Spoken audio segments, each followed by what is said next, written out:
Hi, everyone. Welcome to Lumiata's premiere episode of The Spark. I'm Jessica McCarthy. I'm SVP of Operations at Lumiata. And joining me today is Rohun Kshirsagar. He's Lumiata's Vice President of Data Science. I want to thank all of you for joining us today. This is the first of many episodes, all of them completely focused on AI in healthcare. We'll also be hosting webinars and podcasts and posting all of it to help you understand how AI is changing healthcare, along with tips and ideas on how to bring AI to your organization successfully. We're going to be taking questions towards the end, so please send your questions through the chat. Lumiata is an AI company built from the ground up for healthcare. Today, we're focused on how to get AI up and running in your organization, how AI solutions can help your organization manage risks and costs, and what's up and coming in AI that healthcare executives need to be thinking about today. So we're going to jump right in. Rohun, I'm going to jump right in with our first question. Tell me what triggers organizations to invest in AI in the first place? Thanks, Jessica. Yeah, it's a great question. AI is transforming every industry today and is doing some of the same things that software did in the 90s. We're seeing some pretty monumental shifts in the way business is done, the way technology is built. That being said, healthcare, has its own kind of complexities and quirks, and the application of AI, I think, is following kind of a more nuanced path in some of the successes that we've seen. Typically, our customers and prospects fall into kind of two categories of new AI adopters. The first are customers who, due to competitive market dynamics, feel the need to invest heavily into AI to upgrade their existing solution stack to make use of the latest and greatest. The second broad category are customers who see broad strategic value in how AI is being applied in other industries and want to leverage that and use some of that in their business operations. So those are kind of the two ones that come to mind. Great. That sounds exactly like what we see from our customers. So, we see a lot of people coming to us and they're not sure where to get started. What are some concrete steps that healthcare organizations can take to be ready for machine learning and AI? Yeah, absolutely. The first one is just planning. A lot of our customers find that when they want to do something, it just takes a lot longer to get it implemented than it would normally in other industries. So typically when we're getting ready to roll out a solution after kind of signing on the dotted line with a customer, they'll tell us, well, we have to figure a couple of other things out before we can really start implementing your solution. So the first key is to kind of pull together a little team or pod to be focused on shepherding this new AI discovery process together. You kind of have to figure out all the other things going on, work in progress. And the pod would usually consist of someone on IT or software, somebody who's like domain expert, like an actuary or a case manager, and then a business owner who can really help drive progress forward and see it to completion to ensure that the discovery process does what it's supposed to do. Great. So plan, build the right team, and then, of course, ask for help. Absolutely. Asking for help is key. And I think planning is super important and almost as important as the technology piece to getting an AI discovery process right. Yeah. So we hear a lot, fuel is for AI and ML is data. Can you talk a little bit about how organizations can prep their data and be ready? Absolutely. And just in a quick aside, like the large AI and deep learning models that have succeeded did so because of being able to leverage very large data sets. Typically, when you get into the hundreds of thousands or millions of training examples, I'm going to use a technical term there, is where you start to see AI solutions pull ahead of kind of more traditional approaches. So the first step is to develop kind of an understanding of your data. You want to take inventory of what all data you have, your data assets, what are the fields that are present, what are the fields you can rely on, what's missing, what's not. A common challenge that our customers face is they'll often not even have correct addresses and dates for patients or members. But often the claims data is fairly well curated, since so much of revenue and billing relies on getting that data correct.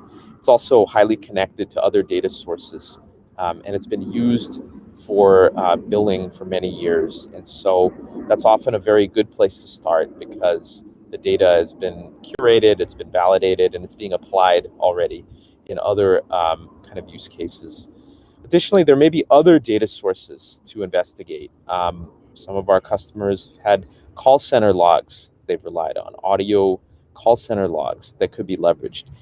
There could be engagement data for that's been used for case management in terms of figuring out what engagement strategies have worked for which patients or members, and so on and so forth. So you can ask kind of nitty-gritty questions around whether or not a data set has been normalized or denormalized. So that's just like a quick answer on that. And so we're talking structured data, we're talking unstructured data. All of this data can increase predictive capabilities and ultimately save money, either because your predictions are more accurate and or because you haven't had to purchase additional data. Do you have an example that you can give?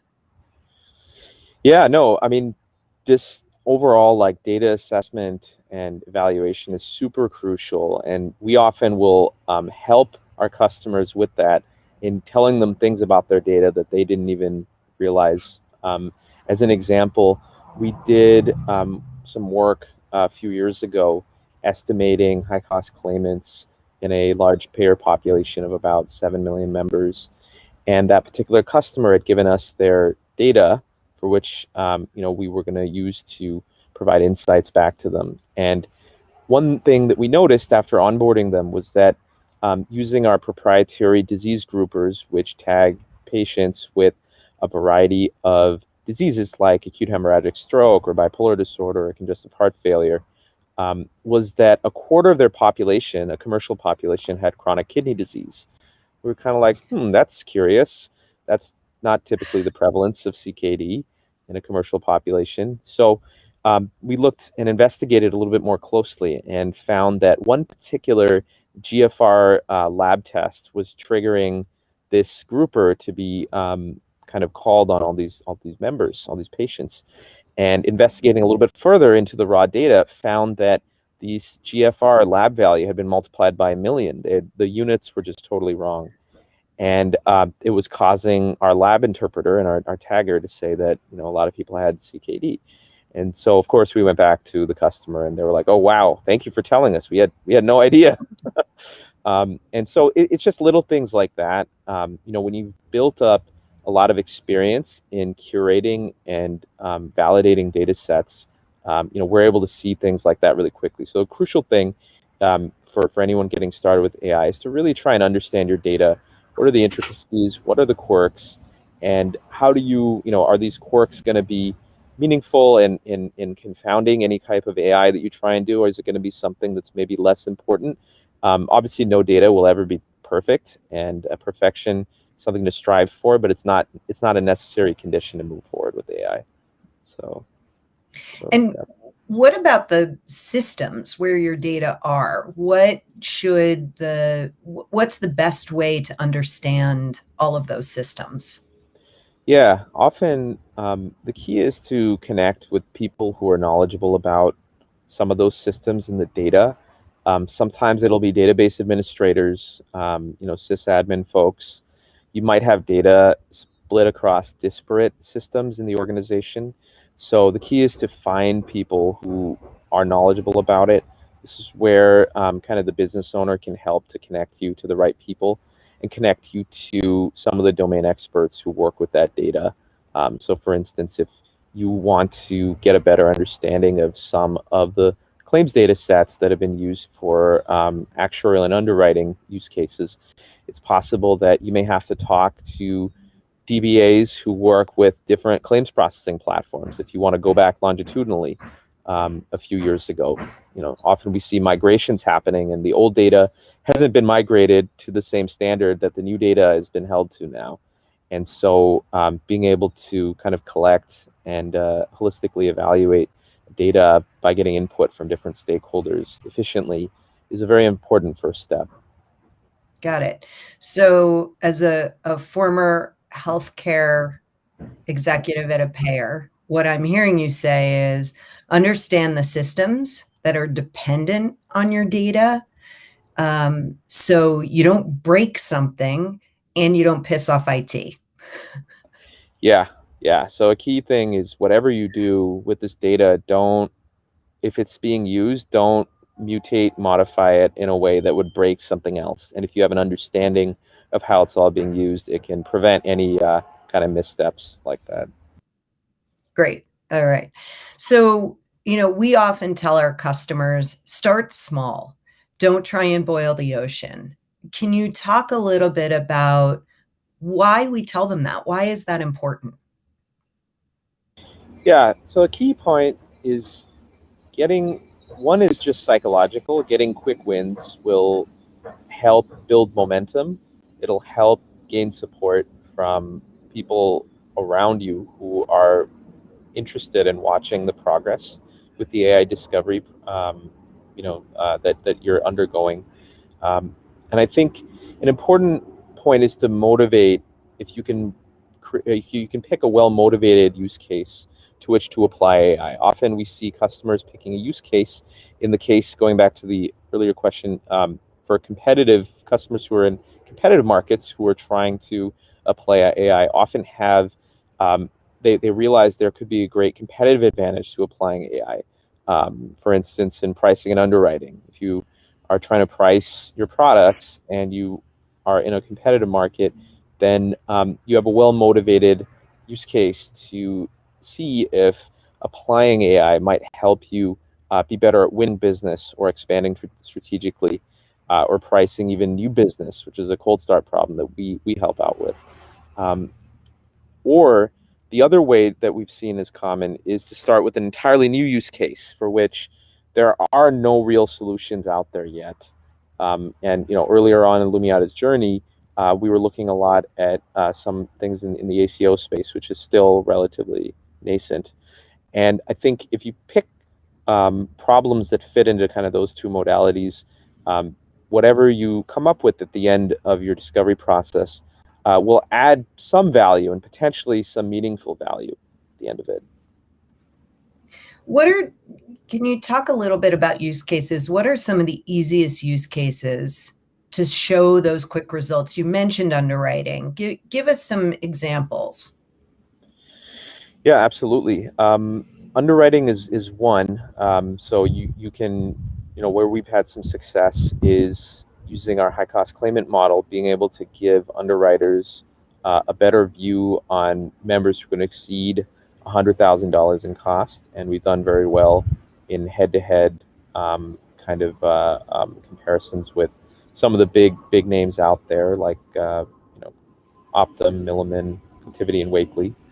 But I think you have to pick something that you believe, if you saw meaningful improvement in the predictive performance, would help you be more efficient. So in the case of underwriting, it might be we need to make fast decisions, especially during busy season around September. And we just need to have confidence that this is going to work really, really well, and we can just move through the cases faster. And we think that'll help us close more business. So an important point is that you may not need a really high-powered machine learning model to do this.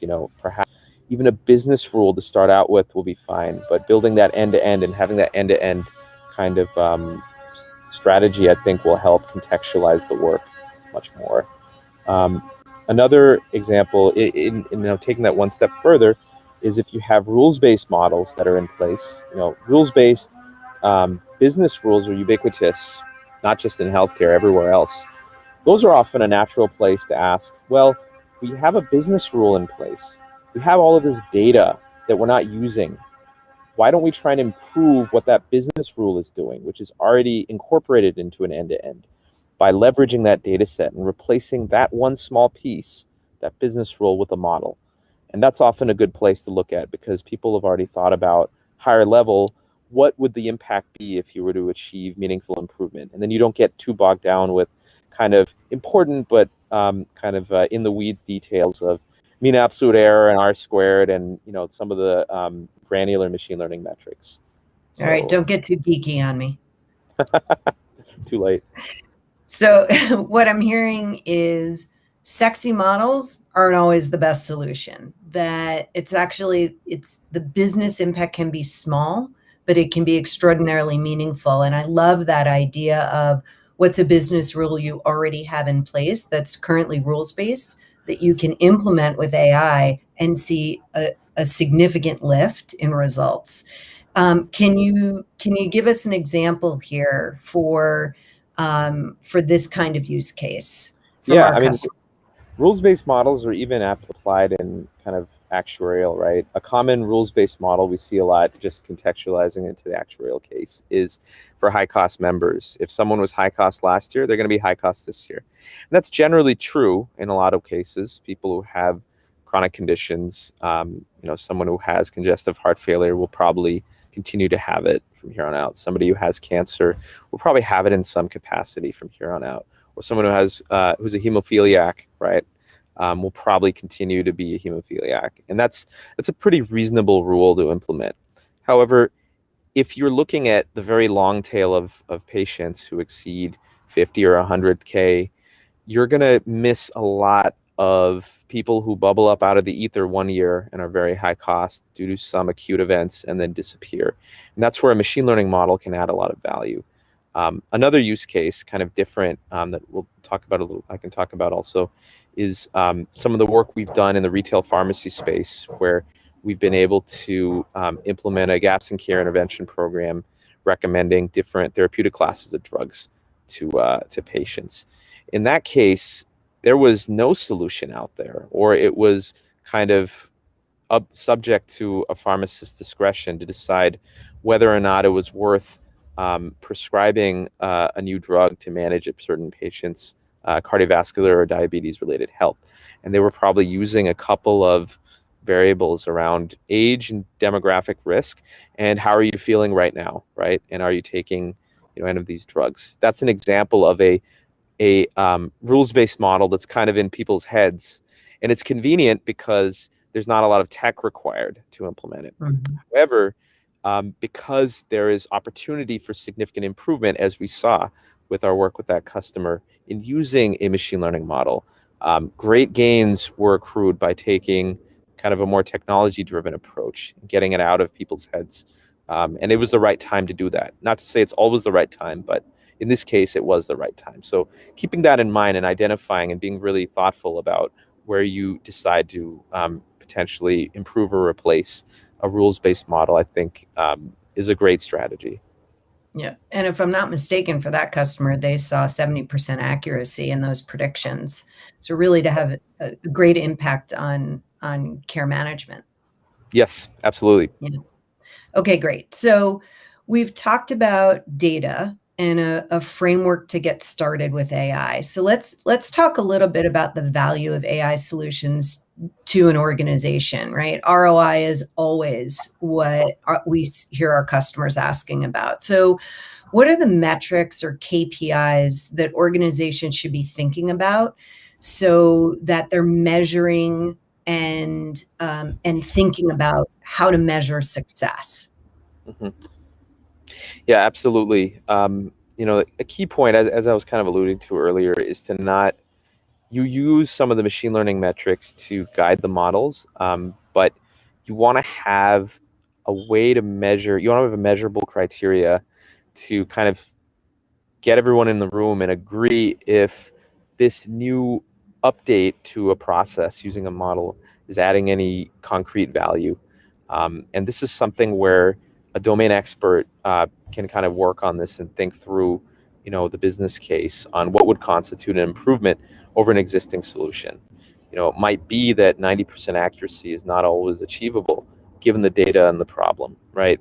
But a 90% lift over an existing solution or other solutions in the market may be achievable and may be supremely impactful for the business or for that particular process.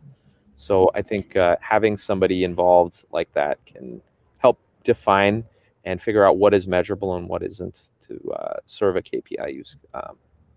So bigger isn't always better, and it's really important to know what you're trying to improve and why. Yeah, you should be purposeful about what you're trying to improve and be really rigorous and sort of ruthless about optimizing for what you care about, because it's easy to boil, like you were saying earlier, Jessica. It's easier to boil. It's easy to boil the ocean and think, anything and everything is possible. But this helps you stay focused on what's important. Mm-hmm. Exactly. So let's talk a little bit about how do you actually get started. So bringing in those experts to help you deliver and diving deeper and really starting to put together a study. Can you talk a little bit, help our audience? What's a study design? And Right. then what are some successful ones that you've seen? What's the best way for customers to think about it?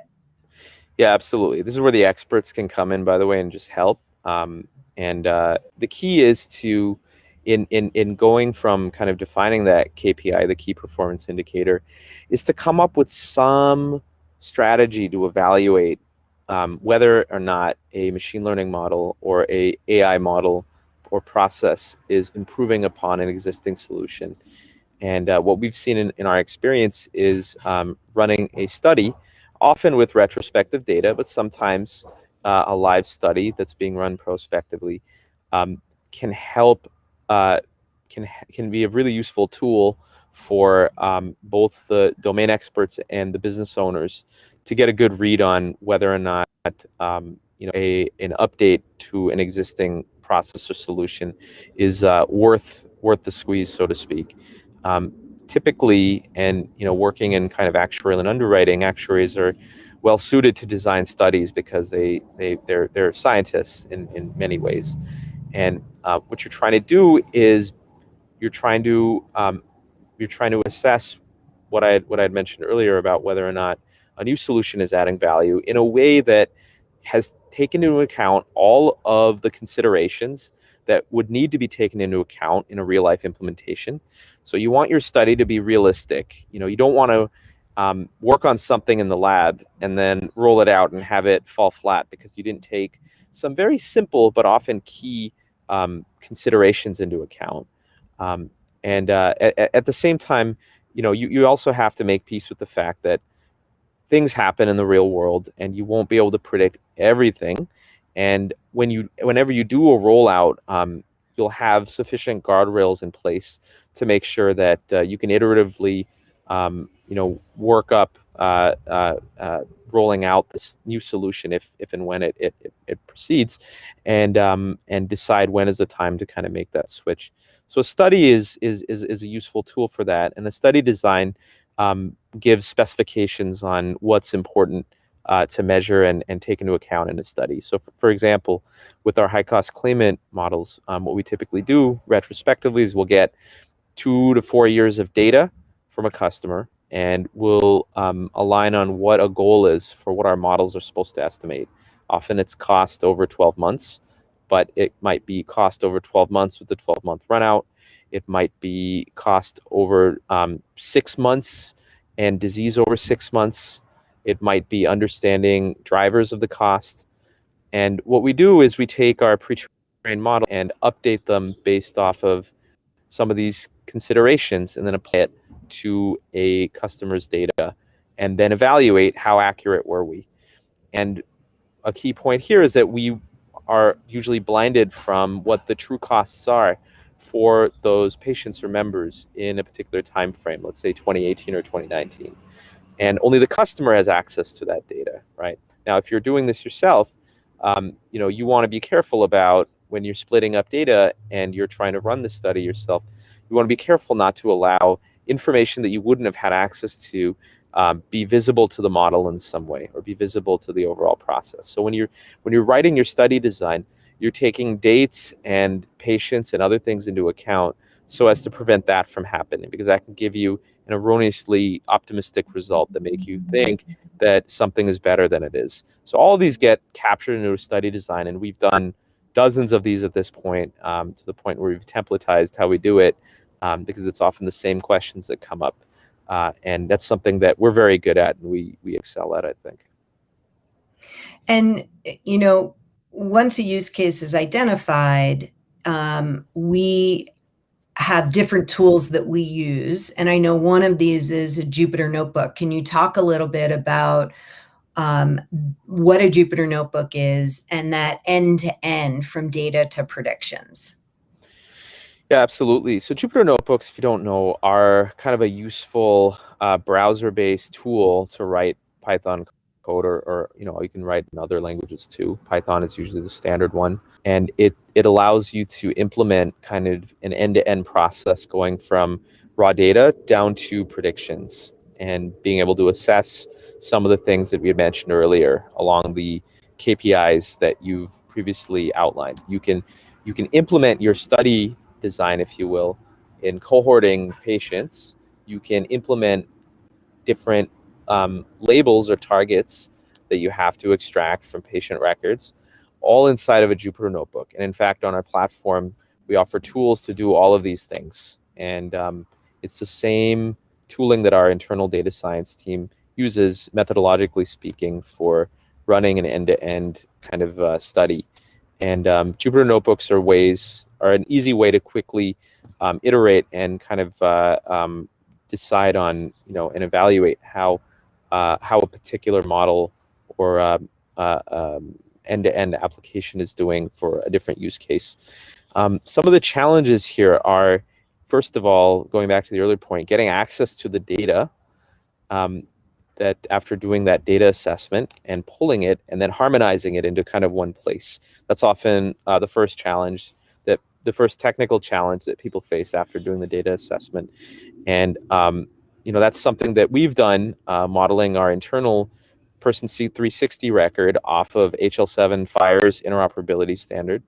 And we're very adept at pulling in data from different sources and aggregating it into a single source of truth for each patient or each member.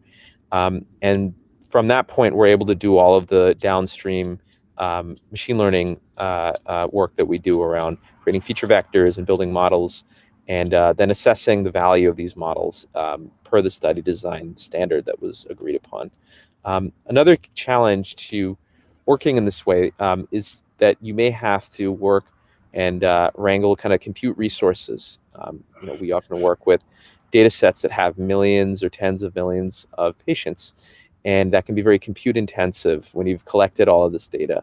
And so what our platform offers that's really convenient is it hides some of those details from the user, so they can just work with the data without having to think about having to scale up clusters or deal with cluster configurations, dealing with different libraries that need to be installed. All those libraries are already there. So going back to the AI discovery process, these are just some of the things that users have to work with often, or they just kind of slim down their experiment. That also works too. You just may not get the same statistical power that you would with a much larger data set. And I think that's something that our platform helps out our customers with. Great.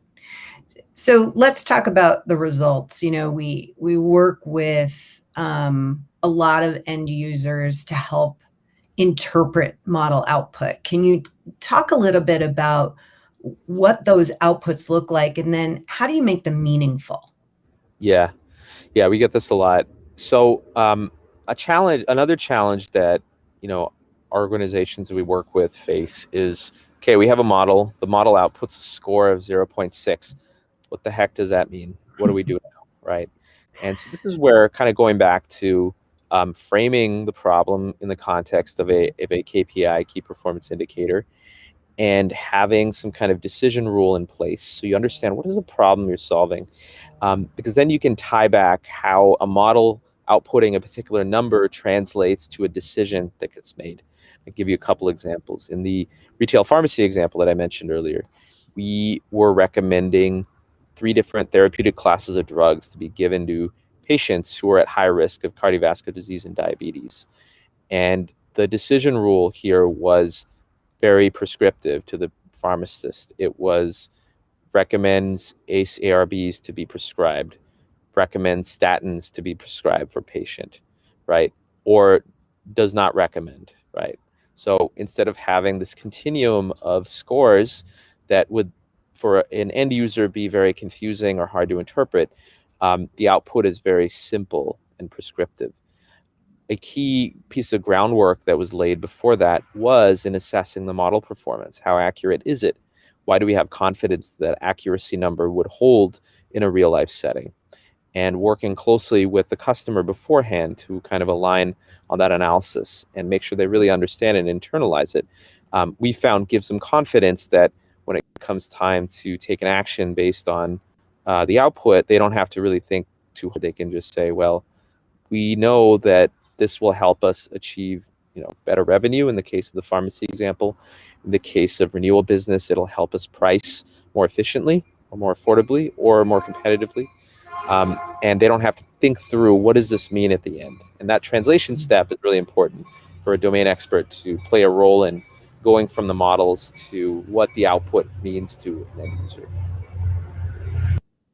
So I love this idea of how do we take these, what could be very complex predictions, and ultimately thinking about who's the end user, how are they going to use it, and making sure that we're providing the context they need to use them to achieve the ultimate goal, that goal that we set out. So I love how you've walked through that framework and that implementation process.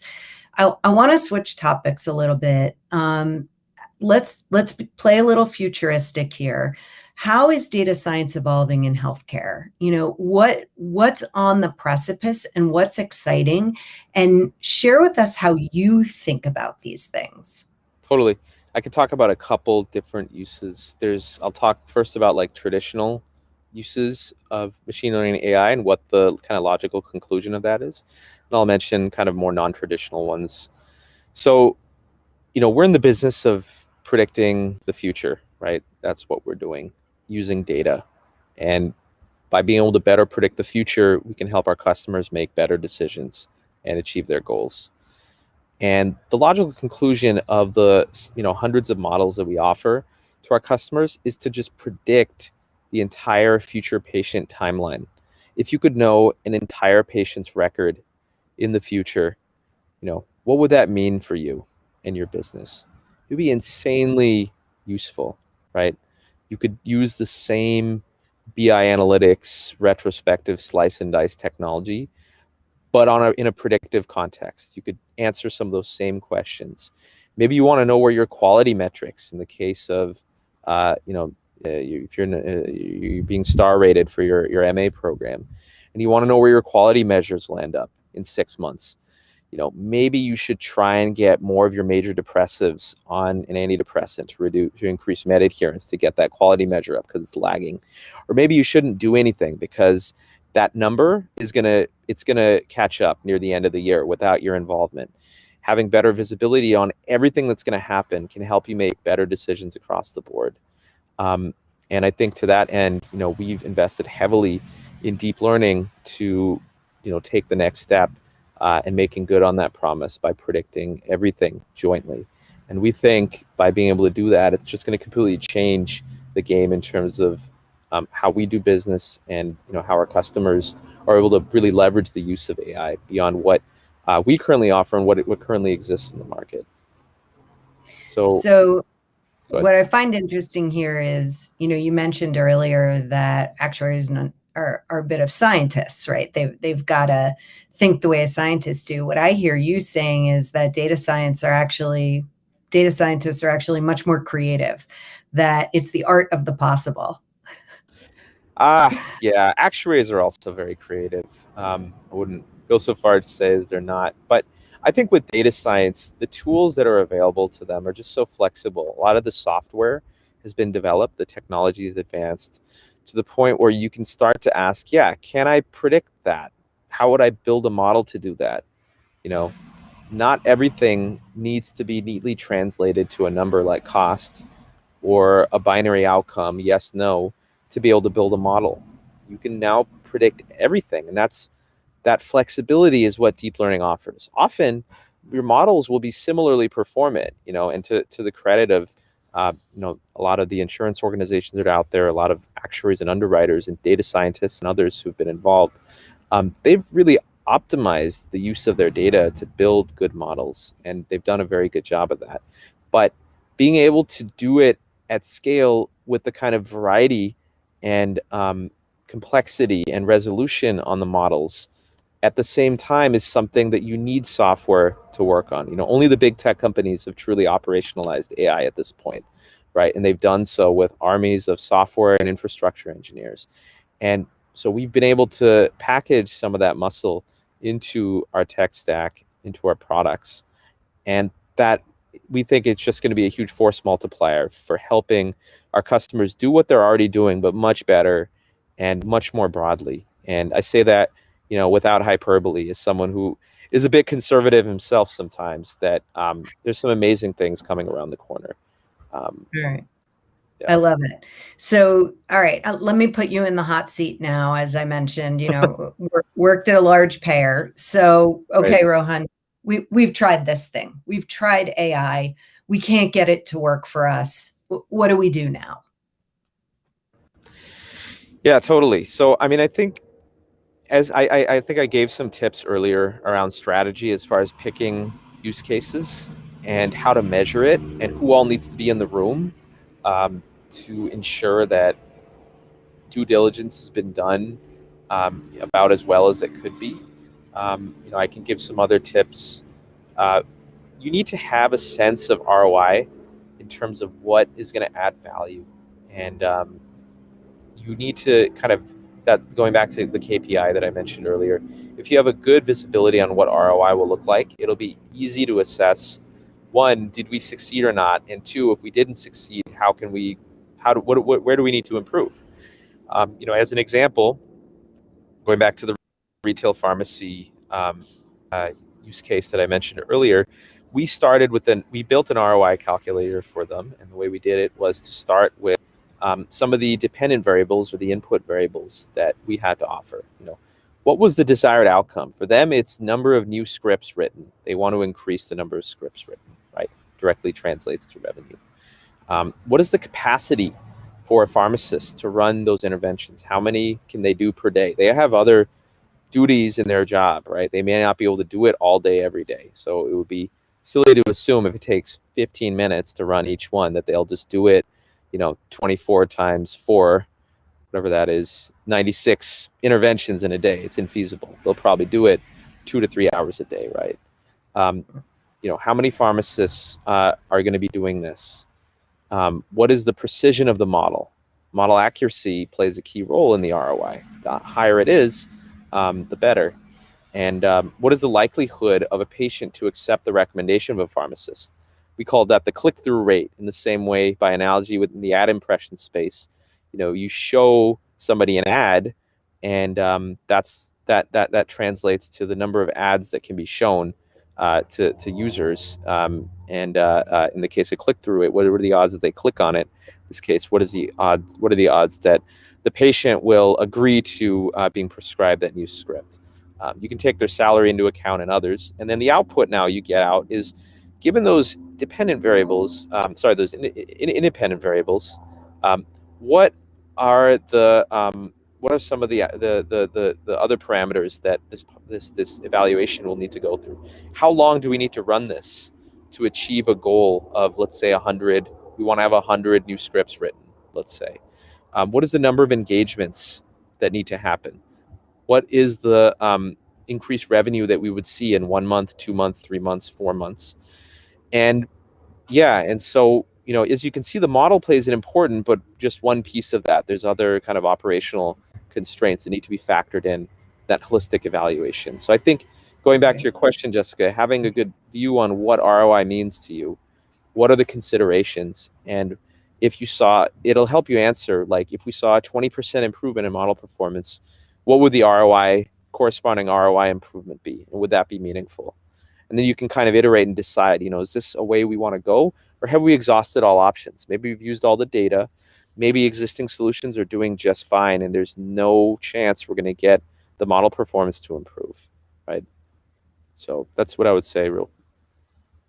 Okay, so we've got some questions coming in from our audience. If you do have any questions, feel free to submit. The first question we've got here is, what's at stake? So if healthcare organizations don't start with AI, what's at stake? Yeah, good question. A few different things. One, if you're not doing it, well, your competitors are. I mean, that's just, to be frank, from what we've seen talking to many, many people, many different organizations in different markets, everybody's involved with AI in some capacity. If you haven't gotten around to it yet, you're not behind by any means, but very soon you will be, and it's crucial to start thinking about this. Tech-enabled incumbents will continue to come in, and they will eventually start to eat at your market share. Now, on the flip side, as a healthcare organization that's been around for some time, you have a lot of advantages over upstarts. You have a lot of data that you've accumulated over many years and customer relationships. You have operational excellence and scale, so you can roll out and assess at scale whether a new solution is working.